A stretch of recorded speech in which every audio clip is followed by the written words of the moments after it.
Welcome to अभ्यास school classes.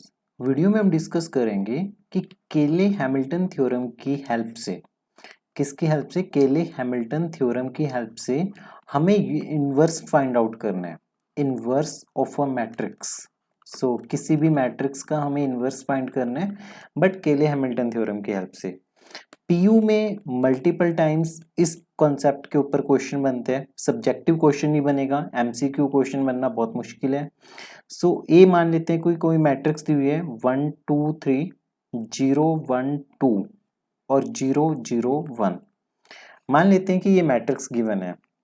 सबसे first task आपका क्या होगा? सबसे फर्स्ट स्टेप क्या होगा?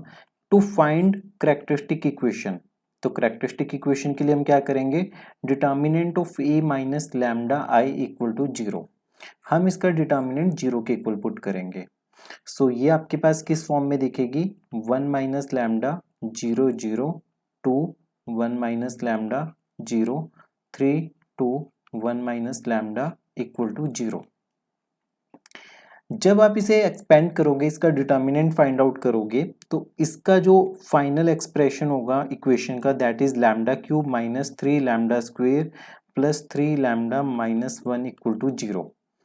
ये कैरेक्टरिस्टिक इक्वेशन बन गया आपके पास। तो अब हमें ये पता है कि केले हैमिल्टन थ्योरम क्या बोलती है। केले हैमिल्टन थ्योरम की स्टेटमेंट लिखनी पड़ेगी, बिकॉज अकॉर्डिंग टू केले हैमिल्टन थ्योरम, केले हैमिल्टन थ्योरम, केले हैमिल्टन थ्योरम के अकॉर्डिंगली एवरी मैट्रिक्स, हर मैट्रिक्स सेटिस्फाई करती है। क्या करती है? सेटिस्फाई करती है अपनी कैरेक्टरिस्टिक इक्वेशन को, इट्स कैरेक्टरिस्टिक इक्वेशन। तो हर मैट्रिक्स क्या करती है? कैरेक्टरिस्टिक इक्वेशन को सेटिस्फाई करती है। तो ये मिलेगा A cube minus 3 A square plus 3 A minus I equal to 0। तो कहने का मतलब क्या हुआ कि ये इक्वेशन थी, इस इक्वेशन को जो मैट्रिक्स है वो सेटिस्फाई करेगी। तो आप इसमें जब a पुट करोगे तो आपके पास क्या बनेगा? A cube minus 3 A square plus 3 A minus I equal to 0। अगर हम इसे a इनवर्स से मल्टीप्लाई करें, पूरी इक्वेशन को a इनवर्स से मल्टीप्लाई करें, so a inverse A cube minus 3 A inverse A square plus 3 A inverse into A minus A inverse into I equal to 0। जब हम ऐसा करेंगे तो a inverse into A cube क्या बनेगा? इसकी वैल्यू होगी ए स्क्वेयर और इसकी वैल्यू आएगी a। आप इसे इस तरीके से भी सोच सकते हो कि बेस से में पावर ऐड हो रही है, और a इनवर्स इंटू ए हमें पता है कि आइडेंटिटी होती है। हमें पता है कि किसी भी मैट्रिक्स को अगर उसके इनवर्स से मल्टीप्लाई किया जाए तो आइडेंटिटी मैट्रिक्स आती है, और किसी भी मैट्रिक्स को अगर आइडेंटिटी से मल्टीप्लाई किया जाए तो ए इनवर्स आएगा। तो फाइनली जब आप इसे थोड़ा सा सॉल्व करोगे तो A square minus 3 A plus 3 I minus A inverse equal to 0। अब ए इनवर्स को उस साइड लेके जाया जा सकता है, तो जब ए इनवर्स को लेके जाएंगे हम उस साइड तो आपके पास क्या बचेगा? ए स्क्वेयर माइनस 3 ए प्लस 3 आई। अब ए मैट्रिक्स आपके पास ऑलरेडी गिवन थी, तो ए स्क्वेयर की वैल्यू जब हम निकालेंगे matrix multiplication, that is 1 2 3 0 0 1 2 0 1। Further A matrix है आपके पास, हमने स्क्वायर निकालना है, तो 1 2 3 0 1 2 0 0 1। तो बहुत सारे बच्चे हैं जिनको नहीं पता चलता, तो सबसे पहले पहली रो को पहले कॉलम से मल्टीप्लाई करना है, ठीक है, और फिर ये बनेगा आपके पास 1।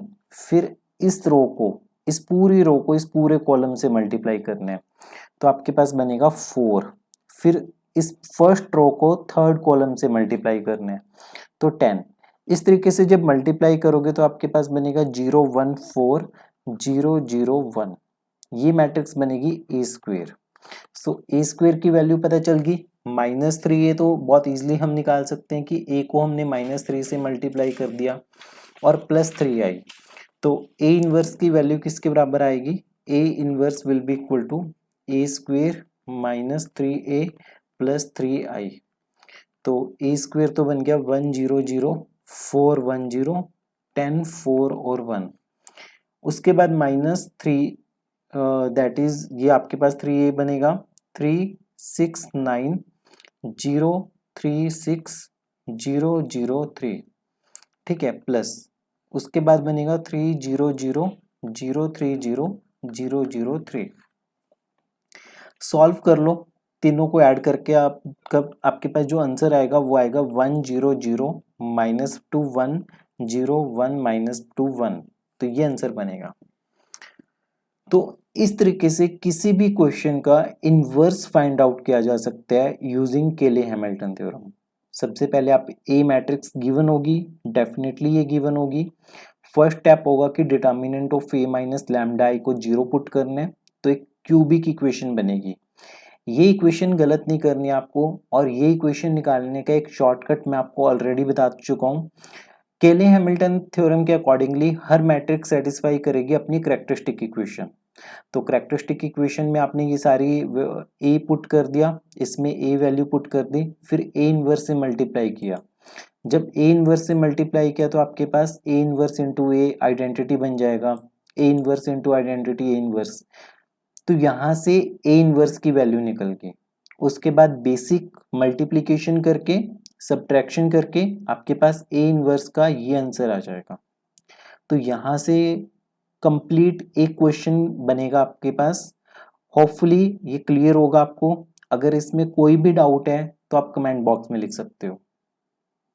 मैथ्स में प्रैक्टिस बहुत जरूरी है, मिनिमम 2 से 3 बार आपको इसे लिख के देखना पड़ेगा, तब आप जाके रियल टाइम एग्जाम में बिना भूले इस चीज को कर सकते हो।